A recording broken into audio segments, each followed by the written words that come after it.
Well, it looks like I'm back to covering the madness that is Security Breach. Yippee! Except this time, instead of covering the main game, we're going to be tackling the DLC. That's right, Steel Wool decided to redeem themselves by releasing a DLC for the broken mess that is Security Breach. And I will say, it's pretty good. Not like a masterpiece or anything, but overall a fun experience. Gives me hope for the future of the franchise. Except for the lore. I'm so f***ing done trying to understand it all. I present to you set number 71041, the FNaF Security Breach Ruin CMF Series. The series would include 12 characters from the game, based off the Ruin DLC. So, with all that said, let's return to the ruins of the Pizzaplex one last time.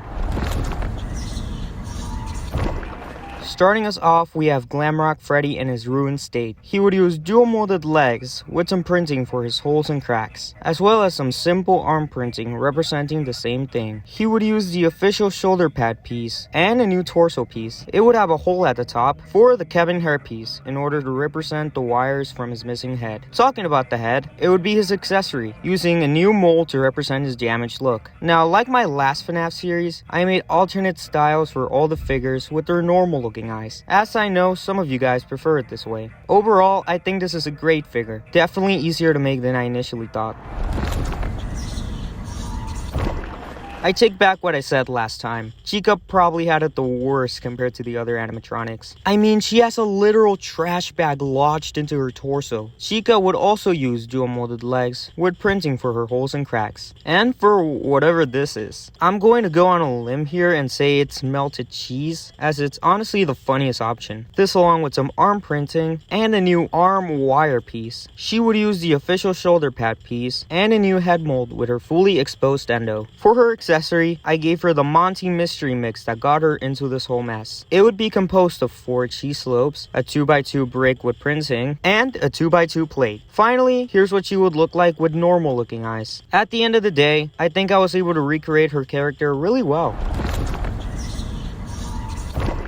I do not care how much they try to humanize Roxy, I still hate her, and nothing will change my mind. Stop fucking crying, bitch! Where?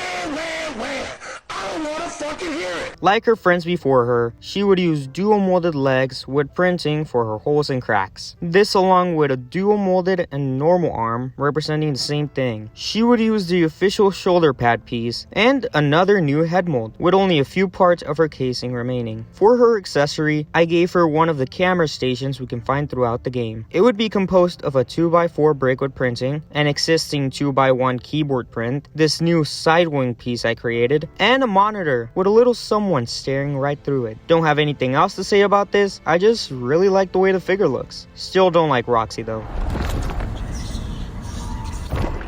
Ruined Monty is probably one of my favorite enemies in the game. I mean, just look at the goofy little guy. He would use a new small genie piece to represent the mass of wires he calls legs. This along with some arm printing and a new head mold for his bear Gator endo. He's probably one of the most detailed heads I've had to draw, especially with all those teeth in his mouth. For his accessory, he would use the Wolverine claws to represent his long pointy fingers. Lastly, here's what he would look like with normal looking eyes. This might be a really simple figure, but I had a super fun time making and designing it.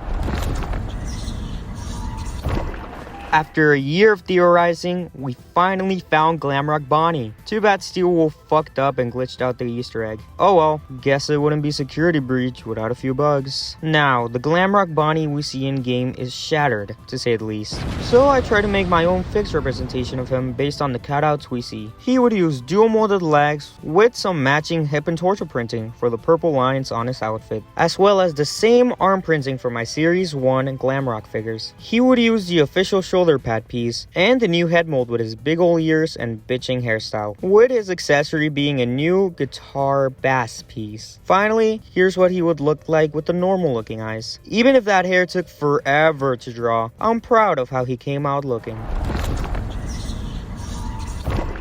I don't know if this is an unpopular opinion, but Cassie is so much better compared to Gregory. All the little gremlin did in base game was whine and destroy the animatronics. Meanwhile, Cassie is left to clean up his bullshit. She would use mid-legs with some printing for her light-up sketchers. This along with an alternate expression and a new pigtail hairpiece, as there wasn't an existing one that fit her. For her accessory, she would use a new piece for her Roxy Talkie and a new piece for the Bonnie mask that attaches via the stud on the head. And here's what the mask looks like with normal looking eyes, making for probably one of the best figures I made for the series. Up next is my favorite character from the DLC, Eclipse. Sun and Moon were already really cool characters, so seeing the combined personalities of these two was so epic. Eclipse would use dual molded legs with printing to represent his tattered clothes, as well as some dual molded arms with printing for his holes and cracks. This along with a new head mold with his shattered triangle rays, and a 2x1 flat tile with printing to represent the daycare pass as his accessory. Lastly, here's what he would look like with normal looking eyes. A pretty simple figure, but I feel like that new head mold brings the whole thing together. Mascbot was probably the easiest figure I had to make for the series. It's practically the same figure from my series 1, but with a few improvements. They would use the newer skirt piece with printing for their lower torso, a 2x2 plate with wheels, and the clear piece at the bottom so it won't roll all over the place. This along with some dual molded arms with printing for their joints, a new head mold with his goofy rabbit ears sticking out of the top, and an AR gift box as their accessory, using the Steve head with printing. Finally, here's what they would look like with normal looking eyes. Even if they're just a reprint, I'm still proud of how they came out looking. Something tells me Steelwool loves Helpi. Not only was he in Security Breach, but they brought him back to be your guide in Ruin. He would use mid-legs with printing for his technician jumpsuit thing. This along with a new head mold and a new piece for the fast wrench we used throughout the game. It would be like a 2x2 flat tile, but with little antennas coming out of the front. Lastly, here's what he would look like with normal looking eyes. Helpi has this cartoony look as he's a 2D drawing, and I think I was able to represent that really well with this cell shading styled outline, making for a great representation of the goofy little guy. I just want to take a moment and apologize to M.X.E.S for thinking they were a version of Glitch Trap. You can't blame me though. I mean, they're literally a rabbit-themed robot that alerts the other animatronics to kill you. Their entire design is giving villain vibes. M.X.E.S would use the genie piece with some printing for their 8-bit details. This as well as some trans blue arms with printing to represent the way his arms just kind of float there. This along with a new Chad looking head mold and a mask inhibitor as their accessory. It would be composed of a 1x1 cylinder piece, some rounded elements, and this wrench piece in the middle. Finally, here's what they would look like with, you guessed it, normal looking eyes. Even if the head looks a little off, I'm still really proud of the final figure. I can talk for hours about why I don't like this whole Mimic shit. The first time I finished the game, I had no idea who he was. From what I understand, they're like a robot who replicates things they see, therefore their name. The only way you would have known that is if you read the books, which is so dumb to me. You now need the books in order to understand the lore of the Goofy Bear game. It was fine when it was parallels to existing characters, but with this, it's a whole ass new character. Not even like a side character like Henry, a full ass main villain. Just annoys the crap out of me. Rant aside, Mimic would use dual molded legs with matching hip and torso printing, as well as some arm printing representing the same thing. This along with a new head mold and a new Freddy talkie piece similar to the Roxy one Cassie uses. Finally, here's what they would look like with normal looking eyes. Lore rants aside, I think I did a great job bringing this lore breaker to life in Lego form.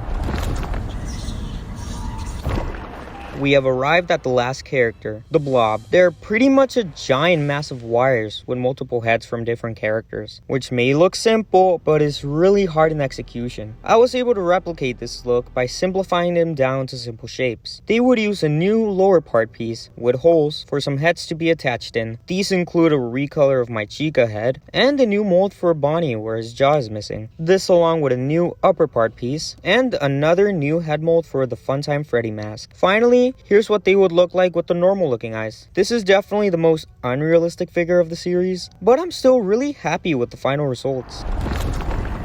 Well, there you go. That's all 12 characters from Five Nights at Freddy's Security Breach Ruin that I was able to turn into LEGO minifigures. If you enjoyed today's video, please consider deactivating that subscribe button and leaving a like, as it helps out the channel a lot. While you're down there, tell me what other indie games I should cover, as I'm feeling really burned out on FNaF right about now. As always, have a great day, and remember to stay awesome and creative. See ya.